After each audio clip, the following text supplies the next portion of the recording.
Alright, welcome to the Ranger indoctrination process. I am I guess you could say your teacher for this on all our Ranger things, alright? So this is a six-part Ranger school. We'll be going over formations, introduction of the rifleman squad and machine gun squad. We'll be going over platoon tactics and formations. We will be going over squad tactics, roles and equipment,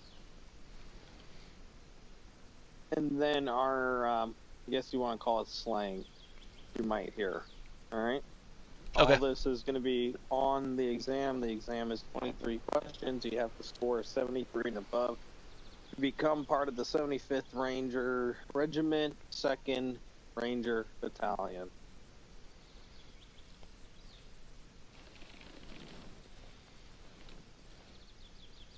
Alrighty, so this is our single column, but we call it TAC. TACCOM, you'll hear it. Let's get in TAC. Okay. It's tactical column. The airborne, I guess, came up with it. I'm not 100% sure who or who came up with it. Wasn't me, right? But this is what we'll be running in terms of our tactical column, right? If we're going in fields, running on roads, anything of the nature, we'll be doing that. So that's the tactical. This is going to be your single line, okay? When we call for a single line, this is what the single line looks like. A lot of people confuse the tactical column for a single line. A line extends from left to right or right to left, not front to back.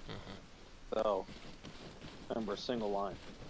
A lot of people were getting also confused the difference between a single line and a firing line. This should be the spacing of our firing line right here. As you see, it extends all the way down. There's spacing for any mortar or anything happening. Grenade, whatever.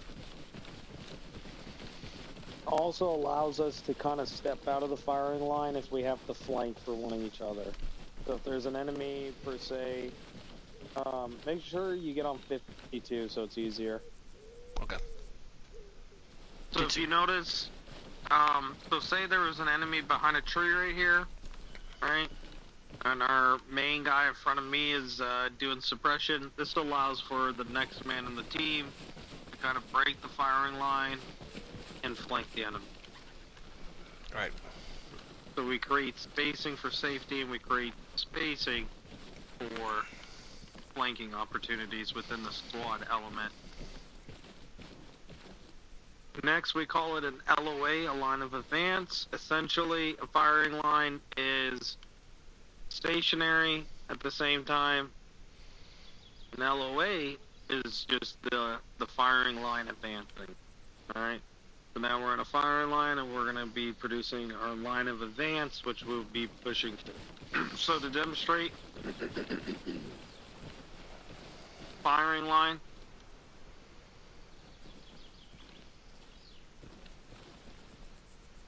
LOA. We're advancing in. So, you might hear fire line into LOA.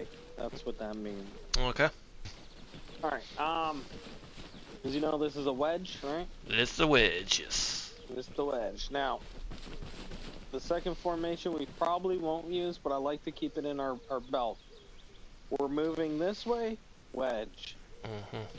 If we're moving this way, it becomes the claw. You can be like, alright, wedge, okay, you guys are going the wrong direction. Alright, claw. We'll just continue this way, you know what I mean? Travel on roads and stuff like that, the way we're going to travel, we're in a group of 6, is probably going to be in the Ranger. Okay.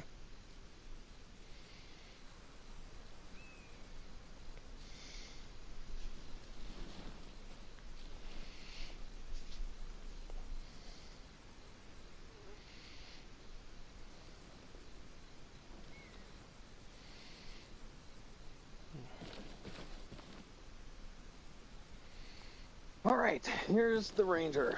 As we travel down the roads, both sides will be looking for any explosives, while the middle maintains front coverage.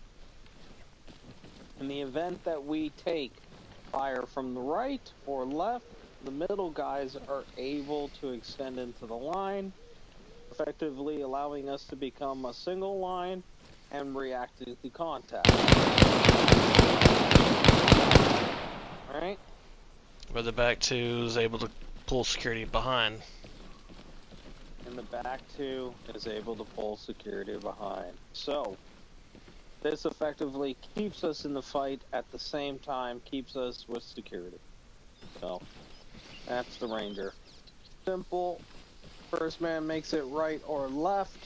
Yep, Starts his cover. second man. Third and fourth go over. With the fifth and sixth pressing, tapping their shoulders.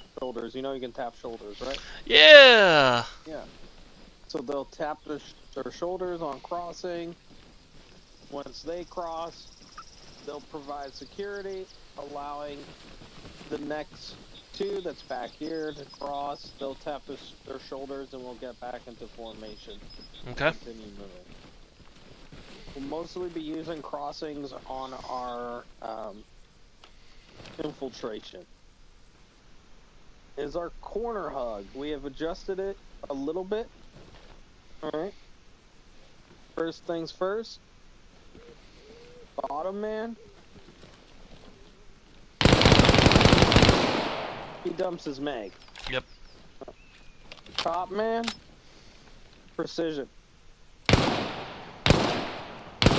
These are precision shots. He's focusing on farther range while the bottom man's focusing below.